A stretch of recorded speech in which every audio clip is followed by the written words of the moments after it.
जोहार। मैं आनंद कुमार और आप देख रहे हैं जनमन की बात।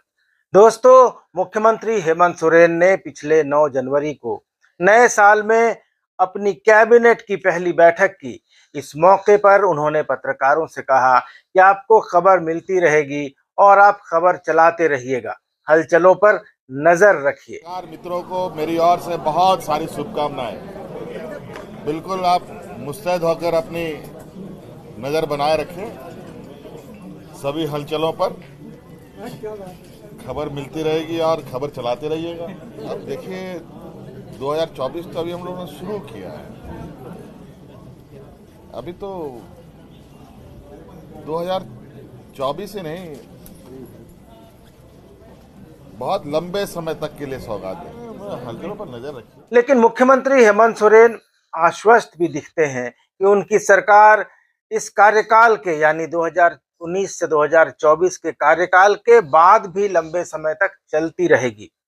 लेकिन लोकसभा का चुनाव सिर पर है, उसमें क्या होगा?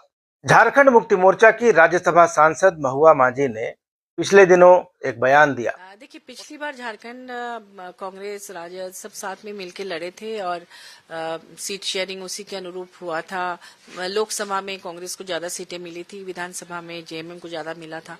तो इस बार इंडिया गठबंधन की जो मीटिंग दिल्ली में हुई है उसमें यही बोला गया है ज्यादातर बड़े नेताओं की तरफ से कि जिस क्षेत्र में जो ज्यादा मजबूत होगा, जिसकी पकड़ ज्यादा होगी, वहां उस राज्य में बात करके जो कमेटी होगी आपस में तय करेगी कि किसको कौन सा सीट दिया जाए।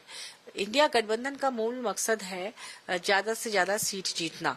उसमें जिस पार्टी का जो कैंडिडेट मजबूत होंगे, जीत का ज्यादा भरोसा दिला पाएंगे, उसे ही सीट मिलेगा। तो इस पर चूंकि अभी यहाँ पर स्थानीय लेवल पर भी कोई कमेटी अभी बनी नहीं है जो कि निर्णय ले सके, और फिर स्थानीय कमेटी अगर इस मामले को आपस में ही सलट लेगी तो फिर सेंट्रल कमेटी के पास मामला नहीं जाएगा। अगर नहीं कर पाएगी तब जाएगा। तो अभी तो शुरुआत हुई है बातों की, और इसके बाद मुझे लगता है कि बहुत जल्द इस पर निर्णय होगा, और जो भी निर्णय होगा वो इंडिया गठबंधन के हित में ही होगा, ताकि ज्यादा से ज्यादा सीट हम लोग निकाल सकें।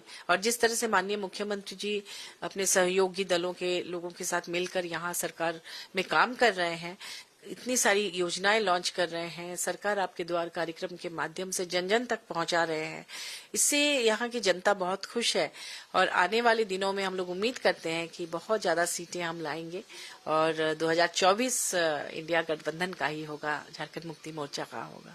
तो दोस्तों, क्या झारखंड में लोकसभा चुनाव में सीटों को लेकर आसानी से समझौता हो जाएगा, या फिर यहां भी कोई पेच फंसेगा, या मुख्यमंत्री हेमंत सोरेन भी उसी रास्ते पर चलने का कोई बहाना ढूंढ रहे हैं जो राह नीतीश कुमार और ममता बनर्जी ने पकड़ी है?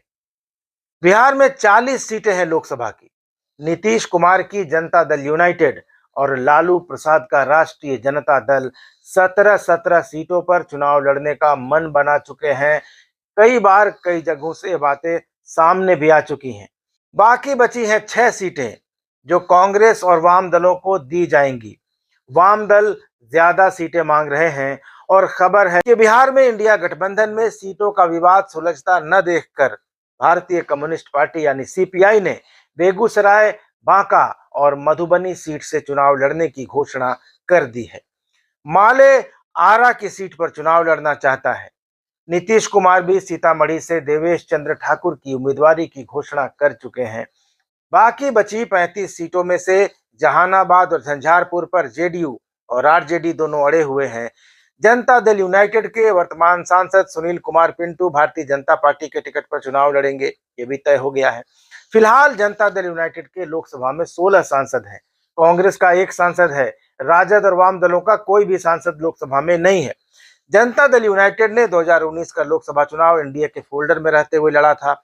17 सीटों पर चुनाव लड़ा था, 16 पर उसको जीत मिली थी। तब एनडीए को बिहार में 40 में 39 सीटों पर विजय हासिल हुई थी और कांग्रेस सिर्फ किशनगंज की एकमात्र सीट जीत पाने में सफल रही थी। इसलिए नीतीश कुमार जीती हुई 16 सीटों में से एक भी सीट पर समझौता करेंगे, ये तो सवाल ही पैदा नहीं होता है। तो सीटों को लेकर वहां तनातनी अभी चलेगी और संभव है कि कुछ सीटों पर इंडिया गठबंधन के सहयोगी दल दोस्ताना मुकाबले के नाम पर आमने सामने हो जाएं। तो बिहार में सीटों के बंटवारे को लेकर चल रही चर्चा के बीच एक चर्चा ये भी है कि नीतीश कुमार 22 जनवरी को बिहार विधानसभा को भंग कर सकते हैं। 22 जनवरी को ही अयोध्या के राम मंदिर में रामलला की प्रतिमा के प्राण प्रतिष्ठा कार्यक्रम का आयोजन किया जा रहा है। माना जा रहा है कि नीतीश कुमार इस दिन कोई बड़ा सियासी दांव खेल सकते हैं और वह बिहार विधानसभा भंग करके लोकसभा के साथ चुनाव कराने का दांव हो सकता है। तो ये बिहार की बात हो गई। बंगाल में भी हालात कुछ ऐसे ही हैं। तृणमूल कांग्रेस और वाम दल एक दूसरे के साथ आने के लिए बिल्कुल तैयार नहीं दिख रहे हैं और अब पूरी संभावना है कि बंगाल में इंडिया गठबंधन, कांग्रेस और तृणमूल कांग्रेस ही रहेंगे। और अब पूरी संभावना है कि बंगाल में इंडिया गठबंधन के नाम पर कांग्रेस और तृणमूल कांग्रेस ही बचे रहेंगे। सीपीएम इस गठबंधन से बाहर रहेगा। बंगाल में सीपीएम और टीएमसी के बीच काफी कड़वाहट है। कांग्रेस और टीएमसी दोनों ही दल बंगाल में गठबंधन के लिए तैयार तो हैं, लेकिन सीटों के बंटवारे पर फिर वही पेच फंस रहा है। कांग्रेस जाहिर तौर पर पश्चिम बंगाल की 42 लोकसभा सीटों में से करीब 6 लोकसभा सीटों पर चुनाव लड़ने की उम्मीद कर रही है, लेकिन पार्टी की इस मांग को स्वीकार कर पाना तृणमूल कांग्रेस के लिए मुश्किल होगा। 2019 के लोकसभा चुनाव में टीएमसी ने 22 सीटें जीती थी, भारतीय जनता पार्टी ने 18 सीटें जीती थी और बाकी बची 2 सीटें कांग्रेस के हाथ लगी थी। वाम दलों का तो खाता भी नहीं खुला था। तो कांग्रेस को उम्मीद है कि वह ममता बनर्जी को रायगंज, मालदा और मुर्शिदाबाद जैसी सीटें छोड़ने के लिए मना लेगी। लेकिन अगर वाम दल बंगाल में गठबंधन से अलग होकर लड़ेंगे तो बीजेपी को इसका सीधा फायदा होगा। बिहार और बंगाल का यह समीकरण दिखाई दे रहा है, लेकिन झारखंड में क्या होगा? क्या मौजूदा परिस्थितियों में हेमंत सोरेन लोकसभा में ज्यादा से ज्यादा सीटें हासिल करना चाहेंगे या फिर कांग्रेस को बड़ा भाई मान लेंगे जैसा अभी तक मानते आए हैं, या फिर वे सभी सीटों पर चुनाव लड़ने का विकल्प खुला रखेंगे? आखिर क्या करेंगे हेमंत सोरेन, यह अभी साफ नहीं है। लेकिन जिस तरह से सिंहभूम सीट को लेकर झारखंड मुक्ति मोर्चा अपनी दावेदारी कर रहा है, उससे कहीं न कहीं यह आशंका जरूर पैदा हो रही है कि कहीं यह बड़े भाई छोटे भाई के बीच कलह की शुरुआत तो नहीं हो रही, क्योंकि झारखंड मुक्ति मोर्चा इस बार सिंहभूम सीट लेने पर सीरियस दिख रहा है। तो क्या सिंहभूम की सीट ही कलह की वजह बनेगी? क्योंकि सिंहभूम ही एकमात्र सीट है जो कांग्रेस के खाते में है और एक सीट जेएमएम के खाते में है, बाकी 12 सीटें एनडीए के खाते में है। झारखंड की राजनीति को गहराई से देखने और समझने वाले विश्लेषकों का कहना है कि सीटों के बंटवारे में सिटिंग सीटों और दूसरे नंबर की सीटों पर, यानी जो पार्टी चुनाव लड़कर दूसरे नंबर पर रही, उन सीटों पर समझौता नहीं होता। कुछ विशेष परिस्थितियों में दूसरे नंबर वाली सीटों पर कभी कभार समझौता हो भी जाए तो जीती हुई सीटें कौन दूसरे को भला देता है। जेएमएम की लोकल कमेटी यह दबाव बना रही है कि सिंहभूम लोकसभा क्षेत्र में पड़ने वाली 6 विधानसभा सीटों में से 5 झारखंड मुक्ति मोर्चा के पास हैं, इसलिए यह सीट झारखंड मुक्ति मोर्चा को मिलनी चाहिए। हालांकि 2019 के लोकसभा चुनाव के समय भी यह मांग उठी थी, लेकिन तब कांग्रेस को यह सीट दी गई थी। लेकिन इस बार गीता कोड़ा के भारतीय जनता पार्टी में शामिल होने की अटकलों के बीच चाईबासा सीट को लेकर झारखंड मुक्ति मोर्चा ने दबाव बढ़ा दिया है। वैसे झारखंड मुक्ति मोर्चा की नजर इस बार लोहरदगा और चतरा की संसदीय सीटों पर भी है। लोहरदगा से बिशुनपुर विधायक चमरा लिंडा झारखंड मुक्ति मोर्चा के कैंडिडेट बनाए जा सकते हैं, ऐसी चर्चाएं चल रही हैं। लेकिन अगर झारखंड मुक्ति मोर्चा कांग्रेस से लोहरदगा सीट ले पाने में विफल रहता है तो भी चमरा लिंडा वहां से लोकसभा का चुनाव लड़ेंगे, भले ही निर्दलीय लड़ेंगे, ये बात लगभग तय है। चमरा लिंडा फिलहाल पार्टी की महत्वपूर्ण बैठकों और गतिविधियों से किनारे रह रहे हैं, झारखंड मुक्ति मोर्चा के विधायक हैं, इसलिए झारखंड मुक्ति मोर्चा के अंदर उनको लेकर थोड़ी असहज स्थिति भी है। और दूसरी सीट चतरा की है। झारखंड मुक्ति मोर्चा के अंदर यह विचार विमर्श चल रहा है कि गढ़वा सीट से पूर्व मंत्री और राजद के पूर्व प्रदेश अध्यक्ष गिरिनाथ सिंह को लड़ाया जाए। गिरिनाथ जी अभी भारतीय जनता पार्टी में हैं एक समय झारखंड की राजनीति के बड़े नेता रहे हैं, कद्दावर नेता रहे हैं। गिरिनाथ बाबू फिलहाल हाशिए पर चल रहे हैं। तो झारखंड मुक्ति मोर्चा की सोच यह है कि गिरिनाथ बाबू को पार्टी में लाकर चतरा से लड़ाया जाता है, तो गढ़वा से जेएमएम के मौजूदा विधायक और हेमंत सोरेन सरकार में मंत्री मिथिलेश ठाकुर की स्थिति और ज्यादा मजबूत हो जाएगी और साथ ही चतरा में भारतीय जनता पार्टी को एक मजबूत चुनौती भी दी जा सकेगी।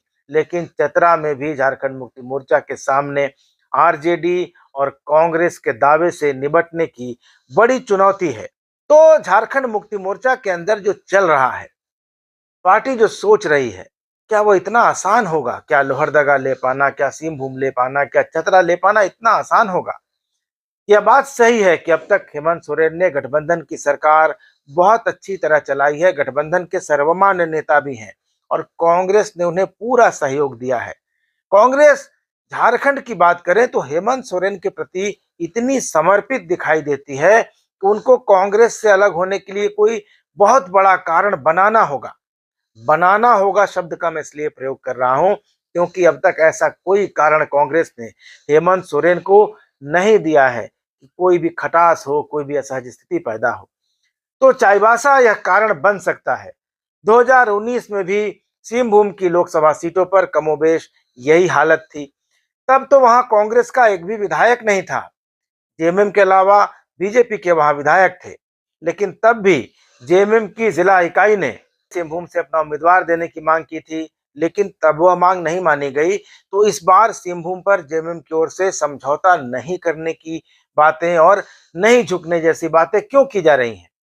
जहां तक सिंहभूम के बदले जमशेदपुर सीट कांग्रेस को देने की बात कही जा रही है, तो हो सकता है यह डॉक्टर अजय कुमार की इच्छा हो। वह चाहते हो कि वो जमशेदपुर से लड़े क्योंकि अजय कुमार यहां से लोकसभा का उपचुनाव जीत चुके हैं। लेकिन कांग्रेस इसको लेकर मानेगी, इसमें भी संदेह है। वैसे कांग्रेस तो 2019 में सिंहभूम और जमशेदपुर दोनों सीटों पर चुनाव लड़ना चाहती थी, लेकिन झारखंड मुक्ति मोर्चा 14 विधानसभा सीटों में से 9 आदिवासी सीटों वाले कोल्हान की दोनों लोकसभा सीटें देना नहीं चाहता था कांग्रेस को, क्योंकि जेएमएम को लगता था कि फिर उसका सिंबल यहां से गायब हो जाएगा, पहचान का संकट हो जाएगा। इसलिए जमशेदपुर सीट जेएमएम ने ली थी और इस बार जेएमएम सिंहभूम छोड़ने को तैयार नहीं दिखाई दे रहा है। गीता कोड़ा अगर बीजेपी में चली जाती है तब तो जेएमएम यह सीट लेकर ही मानेगा, ऐसा लगता है। पर क्या कांग्रेस मानेगी?